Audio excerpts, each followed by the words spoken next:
ஓம் மங்களேஷாய வித்மகே சண்டிகா பிரியாய தீமகி தன்னோ சம்ஹார பைரவ பிரச்சோதயாது. நெக்ஸ்ட் ஜென் ஆஸ்ட்ரோ நேயர்கள் அனைவருக்கும் ஆஸ்ட்ரோ பூர்ணாவின் அன்பார்ந்த வணக்கங்கள். இன்னைக்கு நாம பார்க்கக்கூடிய பதிவு மே மாத பலன்கள்.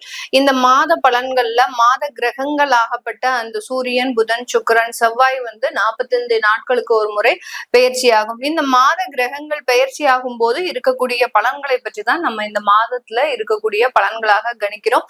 இந்த மாதத்துல இருக்கக்கூடிய அந்த சூரியன் அப்படின்னு சொல்லக்கூடிய நவகிரகங்களுக்கு தலைவனாகப்பட்டவர் இந்த மேஷ ராசியில இந்த மாதத்துல உச்சம் பெற்று இருக்கிறார். இந்த மாதத்துல அவர் 15ஆம் தேதி அந்த 2ஆம் இடமான அந்த காலபுருஷனுக்கு 2ஆம் இடமான ரிஷப ராசிக்கு பயிற்சி ஆகிறார்.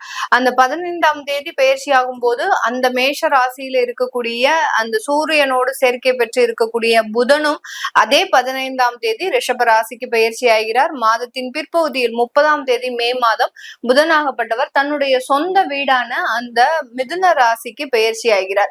இந்த மிதுன ராசியில ஏற்கனவே குரு பகவான் இருக்கிறாரு. இவரோட சேர்ந்து அந்த ரிஷப ராசியில ஆட்சி பெற்று இருக்கக்கூடிய அந்த சுக்கிரன், மாத கிரகங்களில் முக்கியமான கிரகம் அப்படின்னு சொல்லக்கூடிய அந்த சுக்கிரன் ஆகப்பட்டவர் இந்த மிதுன ராசிக்கு 14ஆம் தேதி மே மாதம் பயிற்சி ஆகிறார். இந்த 14ஆம் தேதி மே மாதம் அப்படின்றது பாத்தீங்கன்னா இந்த ராசிக்கு குருவோட சேர்ந்து மிதுன ராசிக்கு குருவோட செயல்படக்கூடிய ஒரு டைம். அதனால இந்த குருவும் சுக்கிரனும் சேர்ந்து செயல்படும் போது அதிகப்படியான பண வரவுகள் அப்படின்றது அதிகப்படியான பேருக்கு இருக்கும். அடுத்து 12ஆம் தேதி மே மாதம், அதாவது இந்த மாதத்துல முதல்ல பயிற்சி ஆகக்கூடிய ஒரு கிரகம் அப்படின்னு பார்த்தோம்னா செவ்வாய் தான் பயிற்சி ஆகிறார். மீன ராசியிலிருந்து காலபுருஷனுக்கு 12ஆம் இடமான அந்த மீன ராசியிலிருந்து மேஷ ராசிக்கு தன்னுடைய சொந்த ஆட்சி வீடு இந்த செவ்வாய்க்கு. அதனால அந்த மேஷ ராசிக்கு பயிற்சியாகி வருகிறார். இந்த மாதத்துல பாத்தீங்கன்னா செவ்வாயாகப்பட்டவர் ஆட்சி பெற்று இருக்கிறார். அடுத்து பாத்தீங்கன்னா புதனாகப்பட்டவர் ஆட்சி பெற போறார். அடுத்து பாதி மாதத்தின் முற்பகுதியில சுக்கிரன் ஆட்சி பெற்றும் பிற்பகுதியில குருவோடு சேர்ந்தும் இருக்கக்கூடிய ஒரு கால சூழ்நிலை தான் இந்த மே மாதம் இருக்குது. இது எல்லாமே எந்தெந்த மாற்றங்களை ஒவ்வொரு ராசி என்பர்களுக்கு கொடுக்க போகுது அப்படின்றத இந்த பதிவுல தெளிவா பார்க்கலாம். இந்த சேனலை முதன்முறையா பாக்குறீங்க அப்படின்னா சப்ஸ்கிரைப் பண்ணிக்கோங்க, பெல் பட்டன்ல ஆல் ஆப்ஷன் சூஸ் பண்ணிக்கோங்க. கடகராசி என்பர்கள் காலபுருஷனுக்கு 4ஆம் இடம் கடகராசி சுகஸ்தானத்துல இருக்கக்கூடிய ஒரு ராசி என்பர்கள். ராசிக்கு அதிபதி சந்திரன். இவர்களினுடைய ஒவ்வொருத்தருடைய மனோகாரகனுமே சந்திரன் தான். எப்படி சந்திரன் எந்த இடத்துல இருக்கோ அதுதான் இவர்களுடைய ராசியே. இப்போ உங்களுடைய கடகராசி என்பர்கள் பாத்தீங்கன்னா உங்களுடைய ஜாதகப்படி சந்திரன் அந்த கடகராசியில தான் இருக்கும். எப்படி அந்த மனோகாரகனை குறிக்கக்கூடிய அந்த கிரகமே இவர்களுக்கு ராசி அதிபதியாக இருக்கிறதுனால எப்போதுமே பாத்தீங்கன்னா மனதளவுல ரொம்ப ஸ்ட்ராங்கா முடிவு எடுக்கிறோம் அப்படின்ற ஒரு மனநிலை அப்படின்றது இவர்களுக்கு இருக்கும். தான் செய்யறதுதான் கரெக்டான முடிவு. மற்றவர்கள் சொல்றத இவர்கள் பெரிய அளவுக்கு நம்பிக்கை இல்லாத ஒரு நபர்களாக தான் இருப்பாங்க. அதே மாதிரி மேனேஜ்மெண்ட் ஸ்கில் அப்படின்றது அதிகப்படியாக இருக்கும். ஒரு ஆளுமை திறன் அப்படின்றத ஒரு மிகப்பெரிய அளவுக்கு கையில எடுத்து செய்யக்கூடியவர்கள். நிறைய ஈவென்ட் மேனேஜ்மெண்ட் பண்றவங்க எல்லாம் பாத்தீங்கன்னா இந்த கடகராசி என்பவர்களாக தான் இருப்பாங்க. ஒரு கேட்டரிங், அடுத்து பாத்தீங்கன்னா ஈவென்ட் மேனேஜ்மெண்ட், அடுத்து பாத்தீங்கன்னா மற்றவர்கள் கிட்ட பேசி ஜெயிக்கக்கூடிய ஒரு தொழில் செய்யறது, பேசுறதுதான் வேலையே இவர்களுக்கு.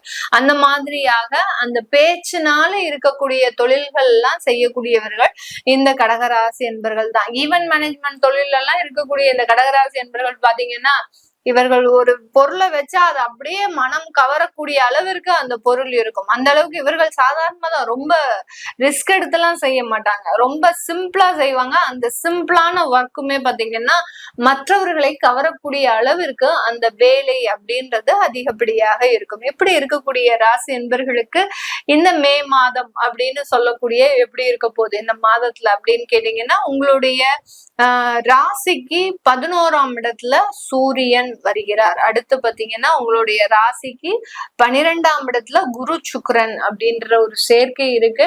10ஆம் இடத்துல செவ்வாய் ஆட்சி பெற்று இருக்கிறார். இது ஒரு மிகப்பெரிய ஒரு மாற்றம் தான்.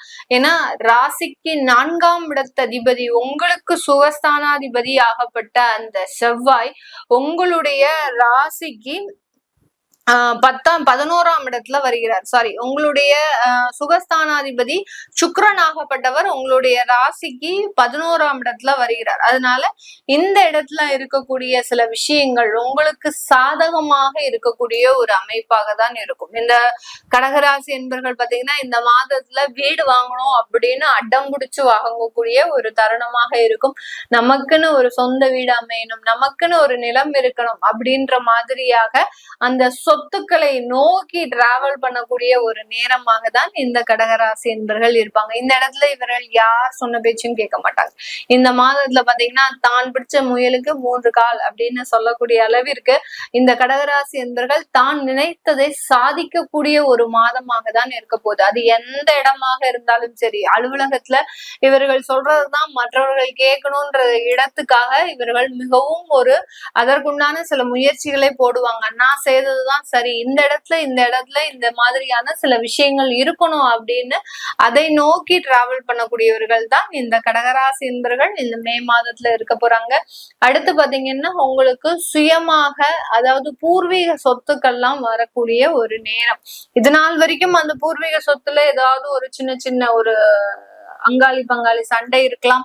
அடுத்து பாத்தீங்கன்னா அந்த பூர்வீக சொத்துக்களே வேண்டாம், அதை பராமரிக்க முடியாது நம்மளால, அந்த பூர்வீக சொத்துக்கள்னால நம்மளுக்கு நிறைய பிரச்சனைகள் இருக்கு அப்படின்னு கேள்விப்பட்டதுக்கு அப்புறம் அதன் மேல இருக்கக்கூடிய சில ஆர்வங்கள் குறைந்தாலும் இந்த இடத்துல இந்த கடகராசி என்பர்களுக்கு அந்த பூர்வீக சொத்துக்கள்னால சில மாற்றங்கள் ஏற்படக்கூடிய ஒரு தருணமாக இருக்கும்.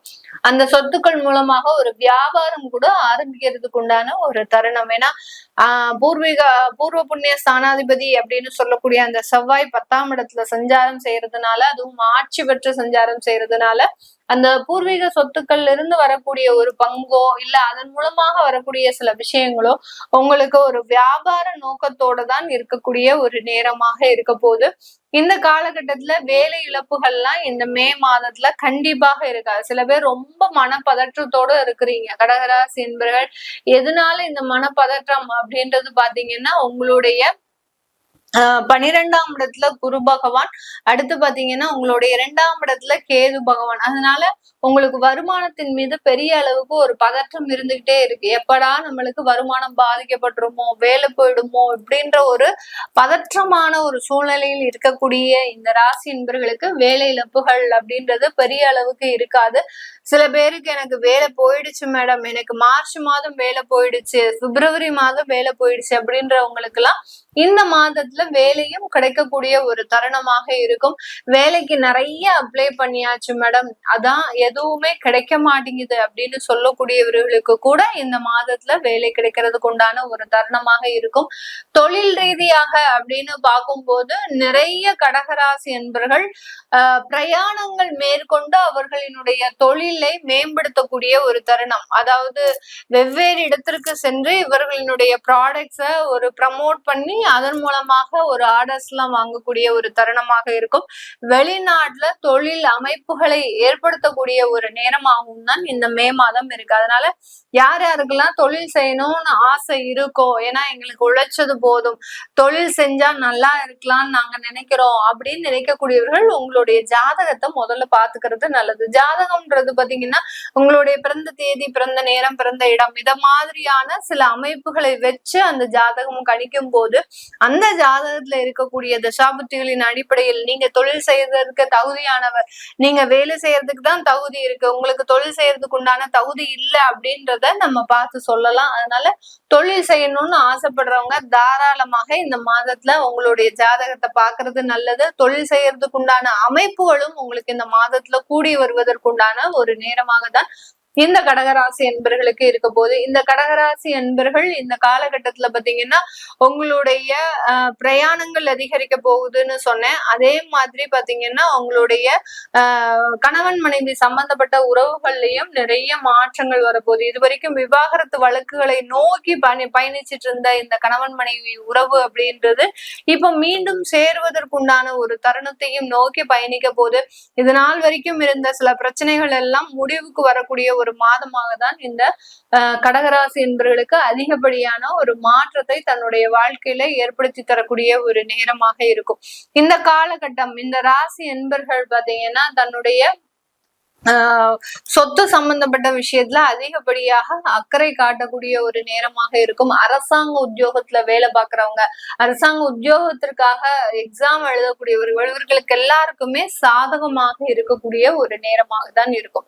இது எல்லாமே நம்ம கோச்சார நிலவரப்படி பலன்களை கணிச்சு சொல்லியிருக்கிறோம். உங்களுடைய சுய ஜாதக திசா புத்தி பலன்கள் நான் முதல்லயே சொன்ன மாதிரி உங்களுடைய பிறந்த கால நேரத்திற்கும் டயத்துக்கும் அடுத்து பாத்தீங்கன்னா உங்களுடைய தேதி வருடம் இதை பொறுத்து ஒரு ஜாதகம் இருக்கும்.